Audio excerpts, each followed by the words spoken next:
Quand on a Dieu, je vais être d'accord. Donc le deuxième geste qu'il fait, il lave les pieds de ses apôtres. Et alors là, ils ont été bluffés. Ils n'ont rien compris. Ils disent, attends.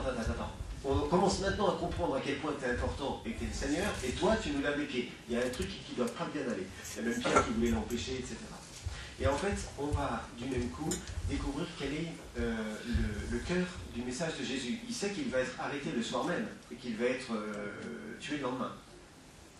Après leur avoir lavé les pieds, Jésus reprend sa place à table. Alors il leur dit, « Comprenez-vous ce que je viens de faire avec vous? Vous m'appelez le Maître et le Seigneur, et vous dites bien, car je le suis. Donc si moi, le Seigneur et le Maître, je vous ai lavé les pieds, vous aussi vous devez vous laver les pieds les uns aux autres. C'est un exemple que je vous ai donné, et vous ferez comme je l'ai fait.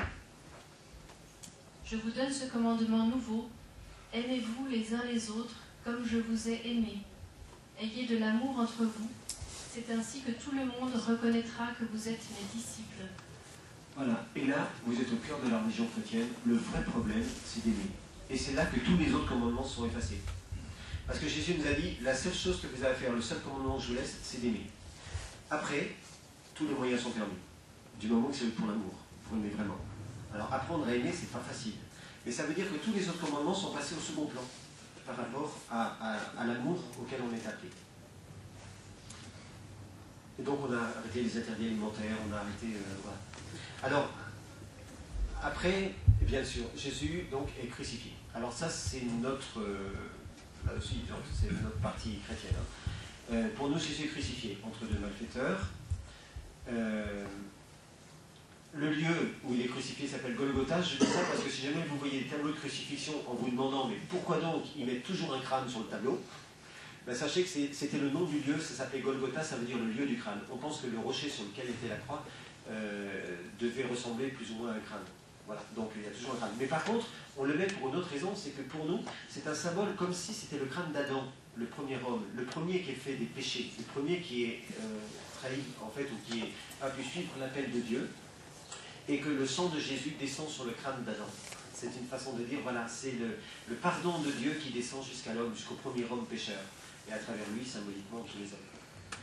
Alors, sur ce tableau-là, on nous représente aussi ce qui est dit dans l'Évangile, que sa mère était là, avec un des disciples. Tous les autres, ils sont, un des apôtres. Tous les autres, ils sont enfuis. Alors, il y a celui qui l'a trahi, il s'est finalement suicidé, et puis il y a les autres qui sont enfuis parce qu'ils ont eu trop peur d'être arrêtés à leur tour.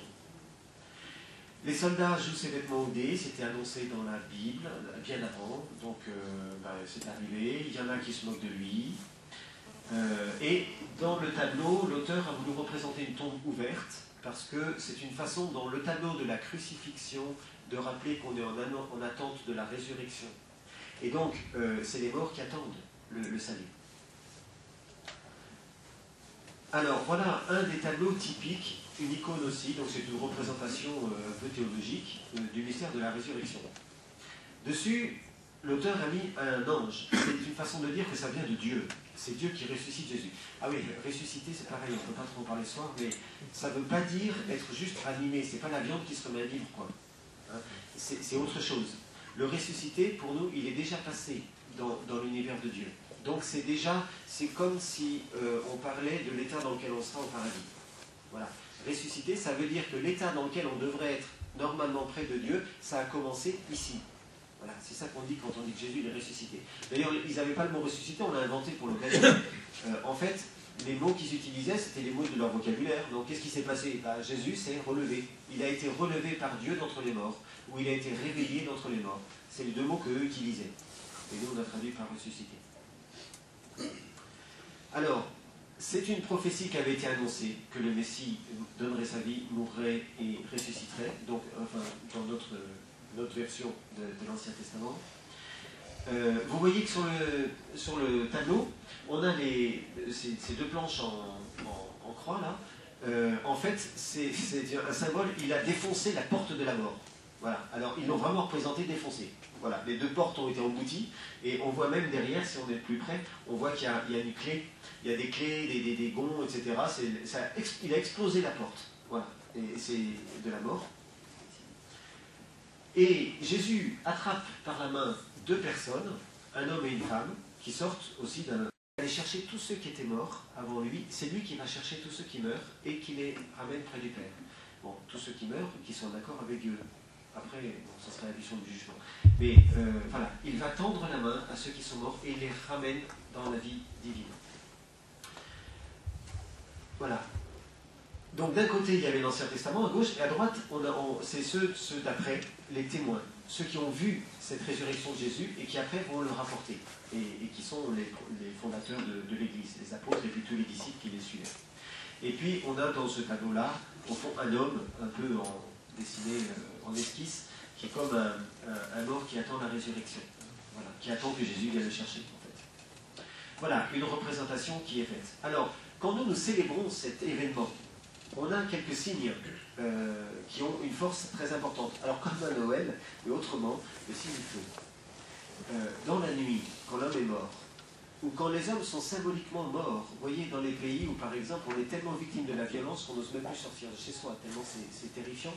Voilà, quand l'homme est plongé dans le désespoir ou dans la mort, surgit le feu, c'est-à-dire que Dieu vient rejoindre l'homme là où il est, dans cette détresse.